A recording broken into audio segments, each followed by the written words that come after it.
Bloomberg Audio Studios. Podcasts, radio, news. This is Bloomberg Businessweek Daily, reporting from the magazine that helps global leaders stay ahead, with insight on the people, companies, and trends shaping today's complex economy, plus global business, finance, and tech news as it happens. The Bloomberg Businessweek Daily podcast with Carol Masser and Tim Stenevec on Bloomberg Radio. Carol, you mentioned we're talking about immigration. That's thanks to the news a little over a half hour ago that we got from ABC that Abrego Garcia, a man that the Trump administration acknowledged was wrongly deported to El Salvador, is on his way back to the U.S. ABC News did report today he will face criminal charges for allegedly transporting undocumented migrants within the U.S. ABC, citing people familiar with the matter, reported. We've got Joe Matthew with us. He's co-host of Bloomberg Balance of Power. He joins us from Washington, D.C. Joe, I was surprised to see two things. One, the headline that Abrego Garcia was returning to the U.S., but also that he was facing these charges and we're going to hear from Pam Bondi of the Justice Department a little later in our program. She's giving a press conference. What do we know about these charges that ABC News is reporting? We know very little other than the fact that it's a 2-count indictment. And it was filed under seal in federal court last month in Tennessee. So this is something that the administration has known about in terms of this approach for some time, knowing that the administration had gone to great lengths to try to speak to the reputation and background of this man who they say deserved to be sent away, not only deported, but to that CCOP prison in El Salvador. They're accusing him of taking part in a conspiracy that lasts the better part of a decade to move undocumented migrants, illegal immigrants, from Texas into the interior of the country. This indictment apparently refers to the domestic transport of thousands of non-citizens, including some children, including as well members of the MS-13 gang. If you're with us on YouTube right now, you see this moment when Chris Van Hollen, the senator Democrat from Maryland, went all the way down to that prison to meet with Abrego Garcia. He wanted him to come home. Guys, this is not exactly, I think, how he wanted to see it happen. Yeah, I'm a little confused, Joe, because I thought the administration said we can't bring him home or weren't willing to bring him home. Obviously, this is not a great way to come home. But I'm just curious why this has happened or what we're hearing about it. Well, they've obviously been cooking this up. And, Tim mentioned at about 3:45, about 10 minutes from now, East Coast time, we will be hearing from Pam Bondi, the Attorney General, on this. So I'm sure we'll shed a lot more light on it. But you're right. Even after being compelled by the Supreme Court, Carol, who said that the administration must facilitate, was the word the court used, the return of Abrego Garcia, the White House said it wasn't possible. They actually didn't have the means to get him. And the president of El Salvador said the same. So it is an interesting moment to consider that he's on his way home suddenly, and an indictment that's been sitting around for about a month. Right. The politics of this, you mentioned U.S. Senator Chris Van Hollen of Maryland, and we showed the picture there moments ago. There was a time just a few weeks ago that his case was really brought up as a cause of, I think, many people on the left. And it wasn't necessarily that they were proclaiming his innocence, but they were saying this is a guy who deserves his day in court. What are the political implications around these charges? It's true. This was a case of due process, that even if, in fact, this ended with his deportation, the idea was that he would get a hearing, much like any of the individuals who were sent out of the country unknowingly to this maximum security prison in El Salvador. And this is why the administration pushed back so hard on that image. The White House even admitted that he was mistakenly deported. But they've also gone to great lengths to suggest that he deserved. They even put forth an arrest record from years ago in Prince George's County, Maryland, knowing as well that he was not convicted on charges. So, look, we're going to have to hear from the Attorney General. She's going to have some questions to answer here. But, yes, this became a cause célèbre for many Democrats to suggest the senator went all the way down there to hold that event. It was concluded by a grand welcome at the airport here with a round of applause and a news conference. I'll be curious to see what he says now. Hey, Joe, before we pivot to U.S.-China relations, I want to ask you, though, so I guess on one hand, great, he's going to get his day in court, which is something that is a part of the American fabric when it comes to due processing. At the same time, and I hate to be asking this, and I can't believe I'm asking, but will he get a fair day in court? Your guess is as good as mine. We're going to be talking to legal analysts about this as well, and I'm not the person who should be answering that question. We haven't even heard from the Attorney General yet. This will be enlightening when we hear from Pam Bondi, and it's something that I'm sure we'll be learning a bit about on Truth Social as well. But let's get him back first. Let's see what kind of representation he has and what the process will be. That's a good point. That press conference, by the way, scheduled to start in just 7 minutes. We'll bring it to you live as soon as it does start. Sometimes these things don't necessarily start on time. Joe, while we have you, we got to switch gears and talk a little bit about the latest with trade and with China. I want to start with the news that we got from the president a little earlier today, that at least 3 representatives from the U.S., including the Treasury Secretary, the Secretary of Commerce, and the USTR, Jameson Greer, are headed across the pond for a meeting on Monday with Chinese counterparts. Are we starting to see a thaw or at least progress when it comes to the relationship and trade between the U.S. and China? Yeah, maybe. I mean, there was a 90-minute call, as we know, between the two presidents yesterday that clearly brought us to this moment. But every expert we talk to tells us the same thing. Yeah, they're adding Howard Lutnick to the mix. Maybe that's an indication that there could be some new business level negotiations, maybe when we're talking about export controls specifically to NVIDIA chips and this type of thing. But look, a major trade deal with China would likely take years. And I do think that people are trying to advance the process a little bit quickly here. China does not move as quickly as we want them to in this case. And, you know, having heard from Nick Burns, the former U.S. ambassador to China on this over the course of the past couple of days, he's done a couple of great interviews, including one on Bloomberg Surveillance on Bloomberg Radio.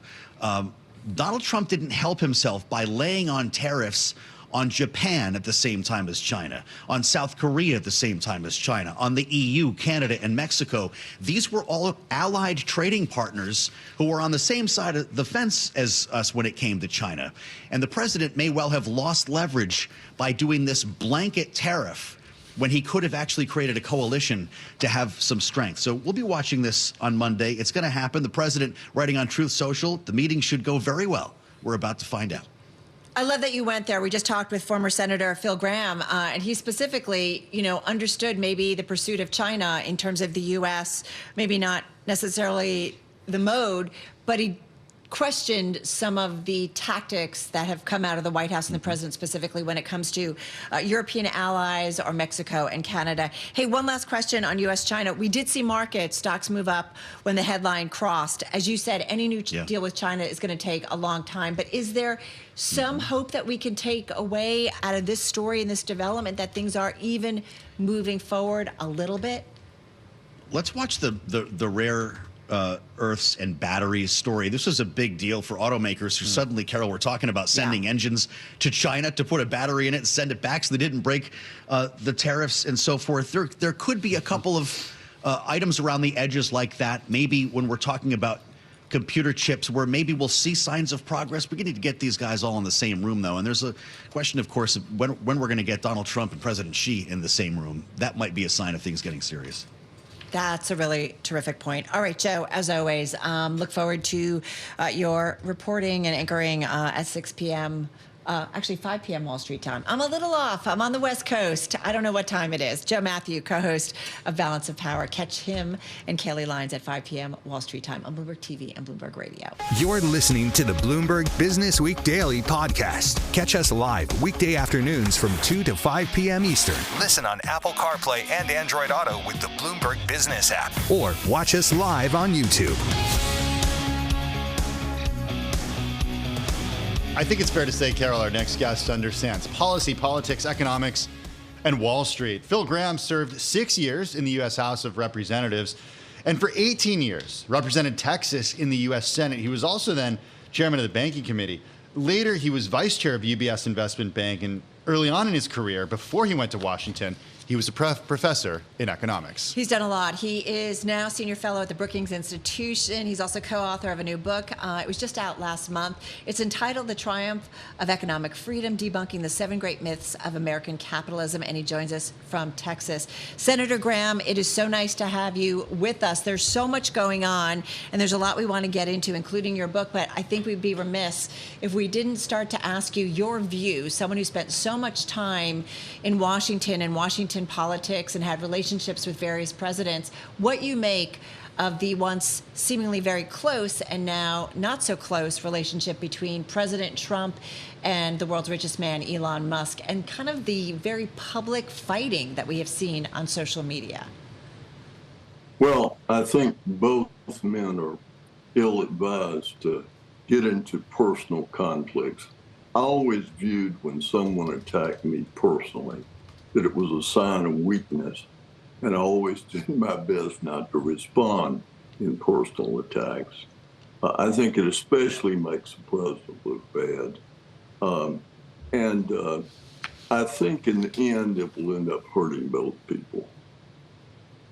Do you think it gets resolved, Senator? Is this something that these two who seemed inseparable for so many months, and indeed even during the campaign, do they go back to being united, or do they stay divided?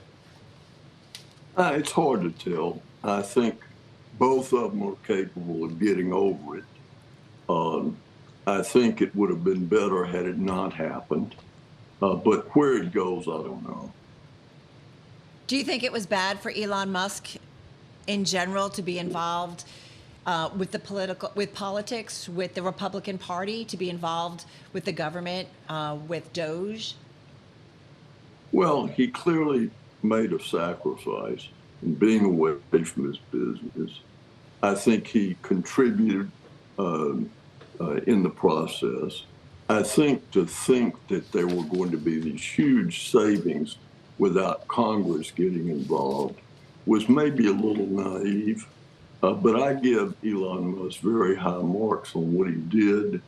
And I think people supported the idea that government is too big, too inefficient, too powerful, and they wanted to change it. So he gave up a lot personally. And I think one of the reasons I think these personal attacks are more harmful to the president than to Elon Musk is that he came to serve the country and the president and probably deserved better. You know, I love that you talked about Congress. And, you know, it does seem like we're in an environment where checks and balances is not happening. And it does seem like, and it's not just this administration, but subsequent, you know, prior administrations where we've seen increasingly the power of the president, whether it's through mostly executive orders, to kind of do what they want. Are you comfortable with the power imbalances in the government that seem to be in place right now? Yeah, listen, I think for the last 3 administrations, we've seen a growth in the power of the executive branch. I think the legislative branch needs to reassert its authority over its constitutional powers. And I think this has been building from Obama to Biden to Trump. And I think it is a problem. And one of the reasons it's a problem is that we don't tend to have now a steady, predictable path for American government because executive orders now carry so much weight and have such a big impact. Who wins a presidential election determines basically the policy of the American government. I don't think the founders ever intended that. Senator, I want to move on and talk a little bit about China. We heard from the president just in the last hour that U.S. representatives, including Secretary of Commerce Howard Lutnick and Treasury Secretary Scott Bessent, along with USTR Jameson Greer, will be headed across the pond to London for a Monday meeting with representatives from China. How do you view China in relation to the United States right now? And which country, in your view, has more of the cards when it comes to working out some sort of mutually beneficial trade deal? Well, I think both economies have power to do real harm to themselves. Protectionism hurts the country imposing it more than it hurts the country that they're imposing it against. I'm glad the meeting is occurring. I hope we can work something out.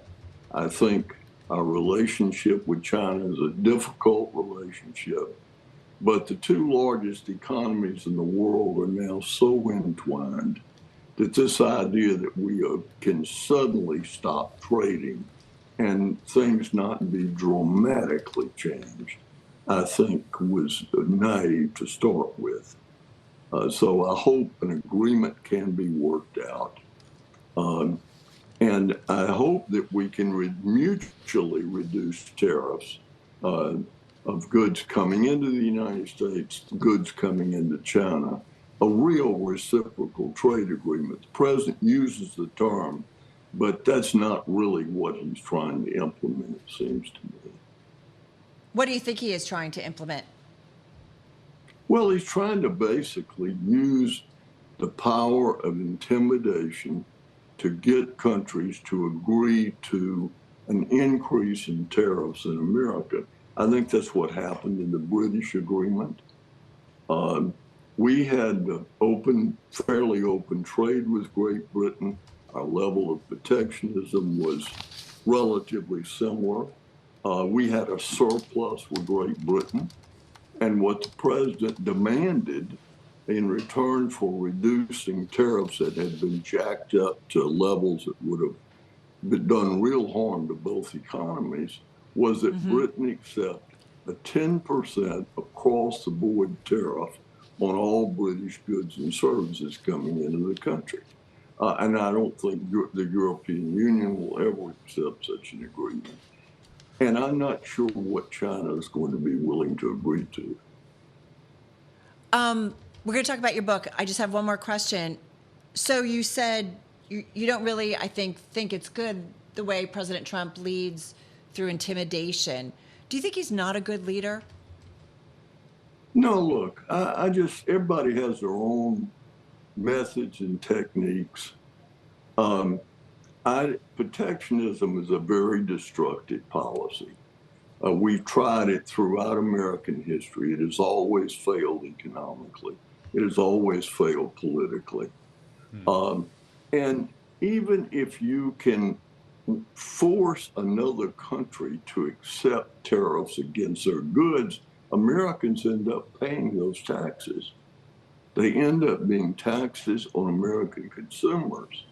And I'll just give you an example. The steel and aluminum tariff, 50%, is being imposed at a time when we're getting ready to spend $100 billion on new defense expenditures.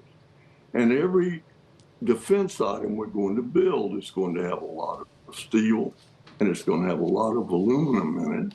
So we're, in essence, raising the price of the very defense items we're trying to procure with protective tariffs. And so I just don't think that's good policy. I don't think it's well thought out. I think it's going to be harmful. And I think if we can't find a way to get out of this tariff war, this trade war, that we could easily tip the economy into a recession. That's what I'm concerned about. We're speaking with former Senator Phil Gramm. He was also in the House of Representatives for 6 years, senior fellow now at the Brookings Institution. His new book, co-authored, it's called The Triumph of Economic Freedom, Debunking the 7 Great Myths of American Capitalism. It's out now. Senator, if tariffs aren't the right answer to address trade imbalances between the U.S. and other countries, or what the president has deemed unfairness between the U.S. and other countries, what is the answer? Well, first of all, the European Union has lower average tariffs against American goods than we have against the European Union goods. The president thinks it's unfair that they sell us more than they buy from us.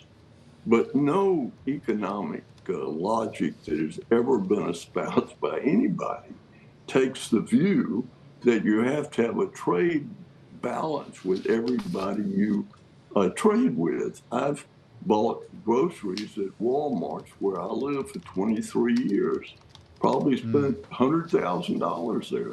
They've never bought anything from me. Now, does that say that I'm being ripped off, exploited? I don't think so. I buy groceries there because it's convenient and it's cheap and it benefits me. So I just think the president view of trade is a view that if you buy something from somebody, you lose. If you sell them something, you win. And that's not the way the world works. So then let me just ask you something in terms of free trade. And I understand where you're coming from, but I do wonder about, how much in terms of manufacturing and supply chains moved out to China.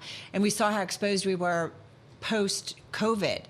So I do wonder, what do you blame for that? Is it greed in that more companies trying to be profitable and going for the cheapest supply chains? Was it consultants who said, get other folks to do manufacturing? Like, what was it? And how do we, kind of come back from that?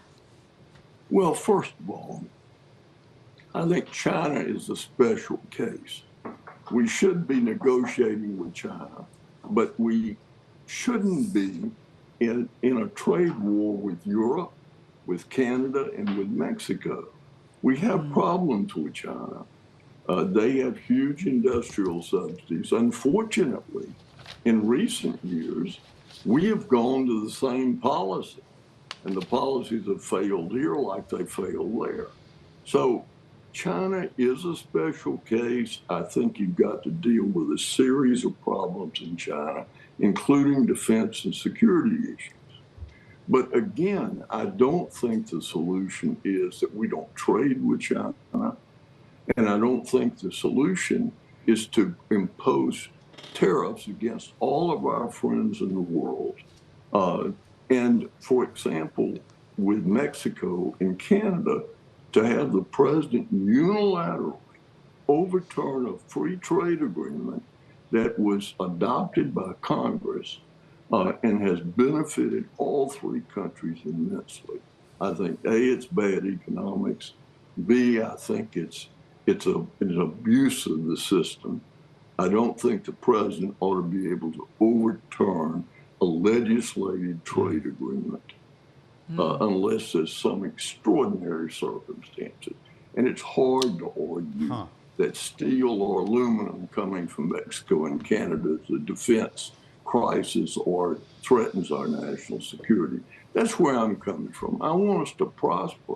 We've got the ingredients to have a prosperous country. To that point, your book, The Triumph of Economic Freedom, Debunking the 7 Great Myths of American Capitalism, you dedicate this book to America. You write that you're not dedicating it to the idealized shining city on a hill, but rather an unfinished work of a free people who strive and often fail to live up to their high principles, but who then learn from their mistakes and perpetually rededicate themselves to the task. Do you think we, as a country, are right now learning from past mistakes or repeating past mistakes? Well, I think we always repeat some past mistakes. I think we make progress when we learn from them and when we improve our policy. America works best when we give people freedom and opportunity and where government enforces the law and lets markets work. And I think government subsidizing industry, who gives them the knowledge to know what industries need to grow? Only the market really can determine that.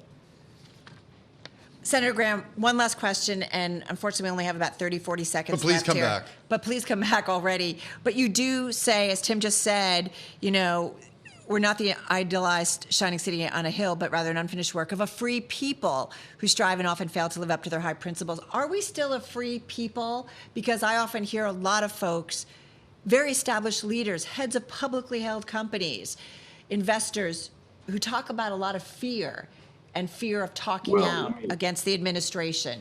Are we still free? Well, we are still the freest country in the world, and there's no other place I would want to live than America. But I don't like the president saying to Walmart, why don't you cheat your investors by absorbing the cost of tariffs that President Trump imposed rather than passing those costs on to the consumer. That's not the government that is a government that I want to have in America. I don't like that policy. I think it is a destructive policy. And again, it's trying to bully people. And I don't like it. And I think Americans don't like it. Now, there are many policies that Trump has I'm for, but bullying Walmart, a company that's done more for working people than any other country, any other company in this country, I think is bad policy. And I don't think people like it. Senator Phil Gramm, thank you so much for taking the time. This is the Bloomberg Businessweek Daily podcast. Listen live each weekday starting at 2 p.m. Eastern on Apple CarPlay and Android Auto with the Bloomberg Business app. You can also listen live on Amazon Alexa from our flagship New York station. Just say, Alexa, play Bloomberg 1130. All right, folks, we're thinking about the weekend. We're thinking about Friday night because we are close to it.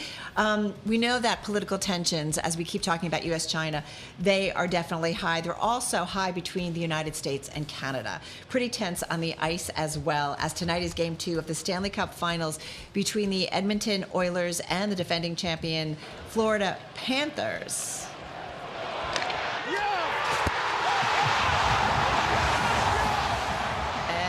That, of course, was Game 1. The Oilers leading the best-of-7 series thanks to a win in Game 1. Our next guest was watching, of course. He'll be watching it again tonight, we assume, as he has watched all other finals and guided and grown the league for the last 32-plus years. He's the National Hockey League's first-ever commissioner, making him the longest-serving chief executive among major North American pro sports leagues. With us, we've got Gary Bettman, commissioner of the NHL, joining us from Edmonton, Alberta, Canada. Also joining us, too, our in-house hockey expert, Scarlett Fu. She's a Bloomberg TV anchor of The Close. She's back in our New York studio. Commissioner Bettman, welcome to the program. It's good to see you. No Canadian team has won. Just thinking, are the Canadian fans a bit more edgy, considering the political tensions between the U.S. and Canada right now? Can we talk politics a little bit? We can do that. Thank you for having me. It's good to be with you. Our fans are passionate for the teams that they root for. There's no question about that.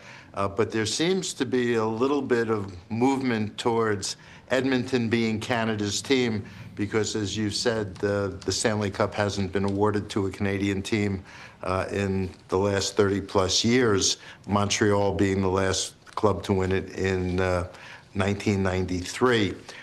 In terms of the tensions, initially, and it was around the same time as our Four Nations tournament, which Canada won, back in February, there was some booing of anthems in both countries. That's all simmered down. People are focused on playing hockey, rooting for their team, and the competition throughout the end of the regular season and into the playoffs has been terrific.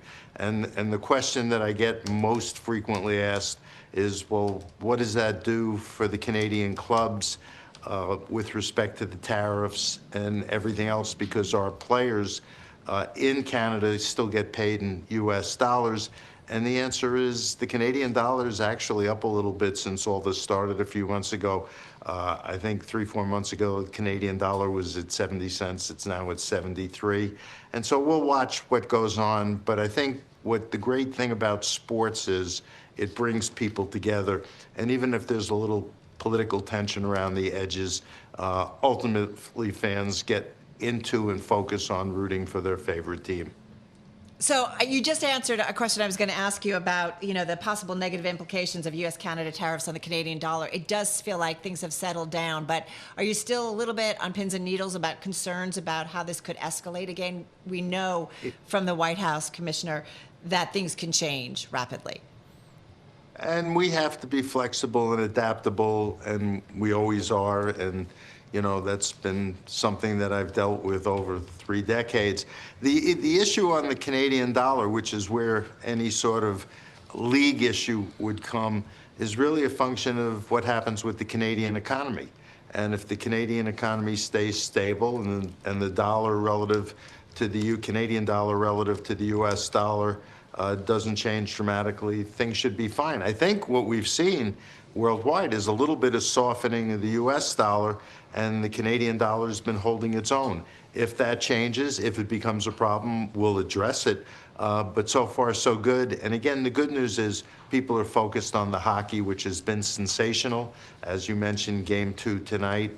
And so, we're looking forward to a really terrific conclusion to what has been a great season. All right, well, let's talk about the hockey for a moment here, because this will be the 6th straight year that a Florida-based team is participating in the Stanley Cup final.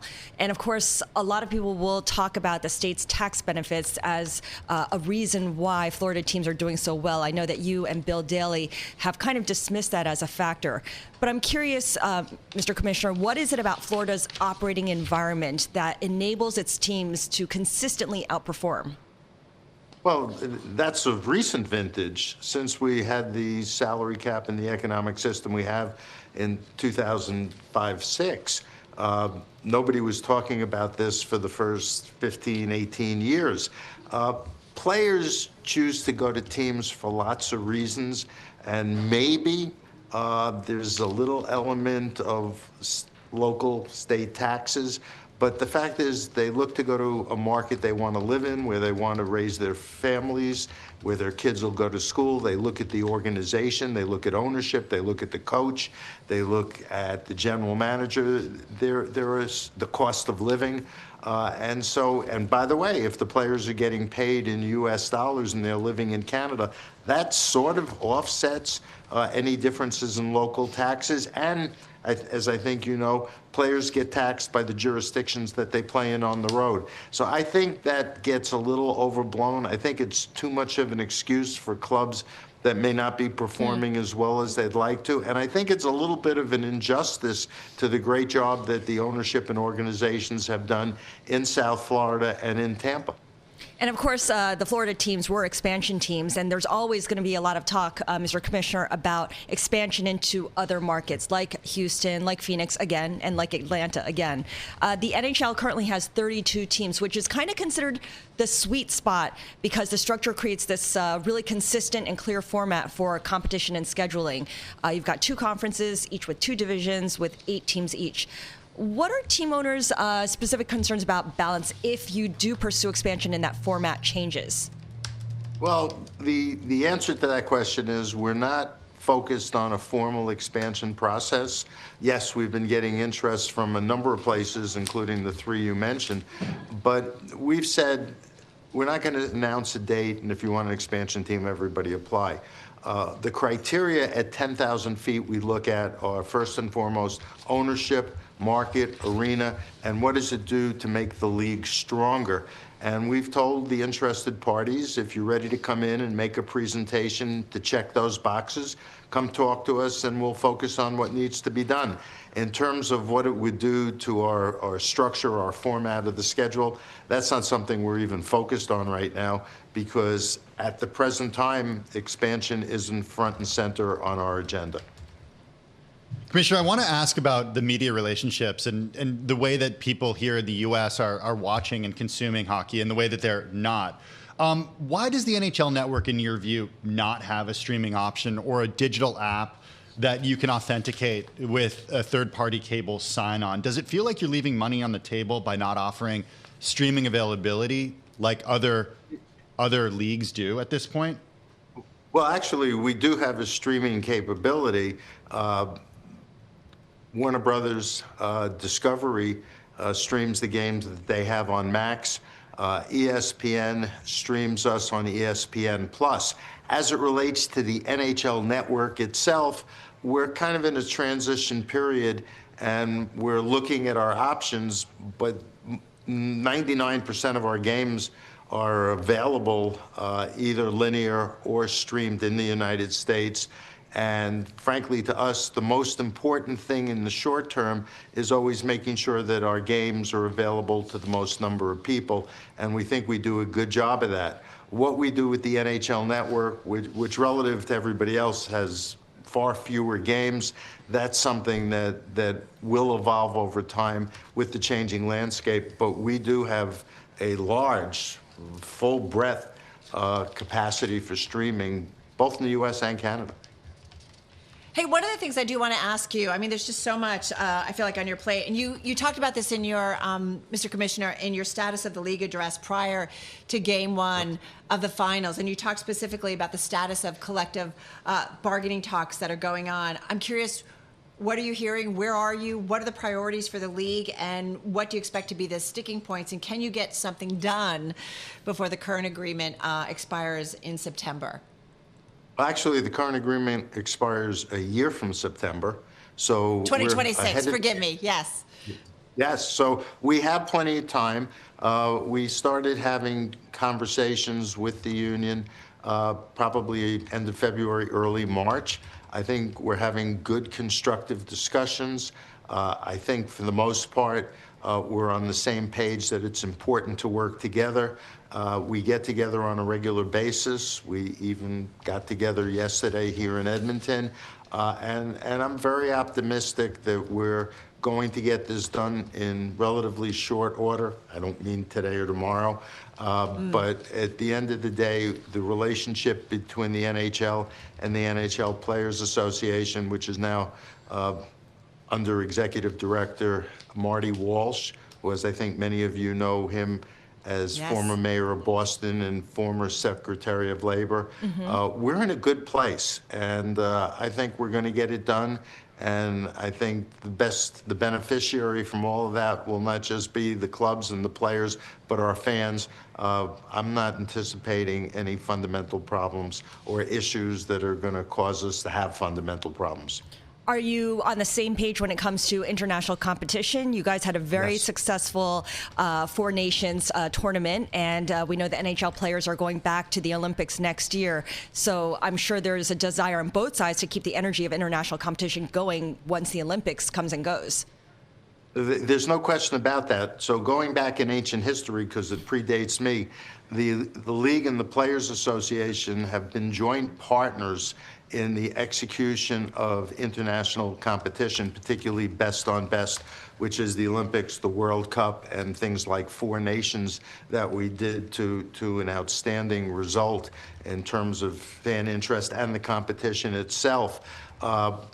Prior leaders of the Players Association weren't as immediately focused as Marty is in terms of understanding the importance of moving this effort forward. We know that our players, a third of which come from outside of North America, love representing their countries. It's important to them, which is why the competition at Four Nations was so good, so competitive, and so compelling.